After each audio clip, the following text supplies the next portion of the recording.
Hello, yes, how you doing today? This is Charmaine Overton, part 2 of setback and jealousy in the workplace. Now, in my first part, I talked about when I worked at Crystal, and so I'm gonna go on and say, ask yourself a question: are you being treated fairly on your job or unfairly? Now, only you know how you're being treated on the job. Now, we all, as a colored people, we can feel, but sometimes some people just, we got to do what we got to do, even though we know people lying on us, talking about us, and doing a thing. But at the same time, like me, I was just going on doing what I need to do because I didn't feel that their words meant so much. But then, because I had a home and I had a Toyota, a nice little 2007 Toyota, and I had, co-signed for my, he was my husband at the time, and he had his Toyota. So, and then we had a home, so it looked like I was stealing money to them, and when you think on those terms, you really have to meditate and figure out why these things happen to good people. Good things, bad things happen to good people. That's a true statement, because I know I'm just as good and sweet as can be, and all this stuff that's happened to me, and I'm telling you, I don't even have a valid bone in my body, but yes, I've been labeled as violent and everything else, but that's okay. That's all right. Then that just let me know how sweet I am, because you just didn't like the sweetness, the goodness that was in me, and you didn't even want my presence around because you were jealous and intimidated of the gift that God has given me. So now the first thing is you ask yourself the question: are you being treated fairly in your workplace? Only you know. Now, what would you do about it? Sometimes it's hard because you need your job. Sometimes you can say something and end up that bring up more problems, which I had a friend. She was working at Walmart. She kind of like left before I did, and she told the people that she was going, give her, give her 2 weeks notice. Instead of her writing a 2 weeks notice, she talked about it. Now, because she talked about it, now one of the 2 managers, one he worked overnight, I think he was real rude to her, nasty and everything, but that's how people is to some of us. That's how they is. They smile in your face, and they looking at you, talking about you, putting you down, saying all kinds of stuff about you. Then they shame-faced it when they come around you and when you around other people.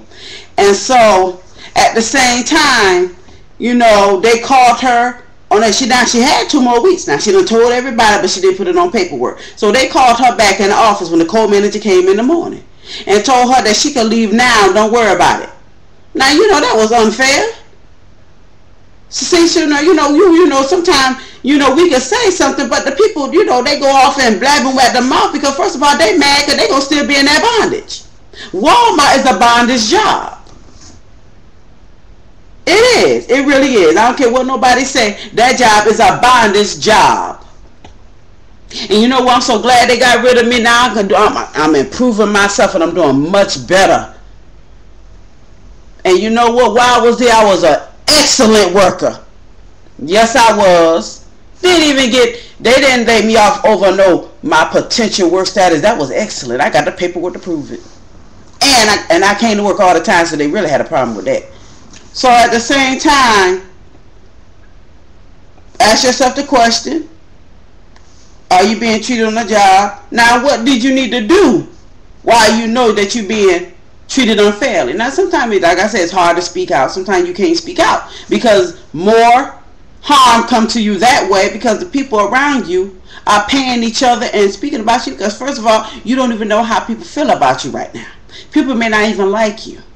You can have clothes or shoes and stuff like that. They don't like you because of what you wear. It depends on what kind of environment you're in. Are you in a positive environment, or are you in a negative environment? Now, the environment that I was very negative. Okay, you have people that don't believe in good things. They just had shabby mostly all their life, and they just don't believe in coming higher. They just believe that this is it. This is end of my life. I just have to do this, die, and go wherever I'm supposed to go.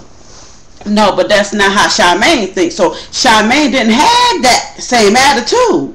So because I didn't have that attitude, and I believe God, and I'm a good money manager, and I work my things, you know what I'm saying? That's why, people like me can have nice things because we plan, we budget. Everybody know how to plan. They just live through the moment. Now, don't get mad at me because I can do that. You know, and if anybody really wanted to know anything, instead of getting jealous and lying on somebody, you know, I had 5 kids to raise. Do you know what that store manager at that Walmart, now he's on US 1 in Port St. Lucie, he said to me, I don't care, I got 5 kids and you suspended without pay. You know, and that was real nasty. They didn't even coach me. They got a videotape, but they ain't let me see it though. Now they said, now I know what was going on. Now I stood right by the camera so they could see, but I know one assistant manager that he was over at night. He went into the camera room, had the camera on me. I already know that. See, I saw him going in with a videotape. See, you know, they had people watching me all this time. See, they just didn't know I knew already. Then see, he was trying to make friends with me, but that was the reason why, because they were assuming that I was stealing their money. Now, you know what? They ain't had no money. They ain't got enough for me to steal. Now, first of all, I don't have to steal because I am a woman that lives by faith, not by sight. See, if I could tell you some of the things about, you know, being in the workplace, you can't tell everybody your dream. See, I learned, and it's a good thing I learned, because now that I done went through, now I can tell you, you can say God is good, and somebody can go over there and say, yeah, you know what, she said God is good, and you know the devil is lazy and all that stuff, and you ain't even said that. So you know the routine when you tell one person something in their ear, and then when it gets to the last person, the whole story is different. Now see, the thing about it, we supposed to be there to work, but then in this process you have people that are jealous of you, people that have problems the way you dress.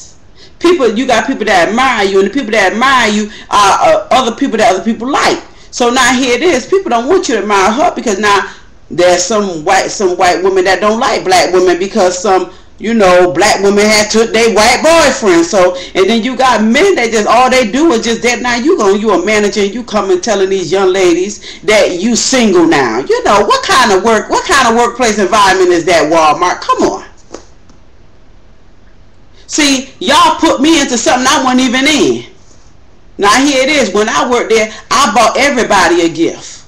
That's how I was. Now if I got one person a card, I got fired over giving a manager a card, but the manager told the girl, he showed her the card. So that morning when I got up, the girl looked like she cut her eye up at me and everything. I mean, she was just cutting eye, and I'm like, wow. So I call all my companies and tell them what's going on, so they can keep notes for me in case something happened and I need them later on. So I got all that. So when I did that, come to find out that 2 weeks later, here I am losing a job over something somebody just made up. Now, then the girl said I threatened her. I'm like, wow. Now she lucky that I love the Lord. Woo, gee, she's so lucky. She's lucky that I was a Christian. She is so lucky. She just don't know how lucky she is. She's lucky that I'm a real woman of God.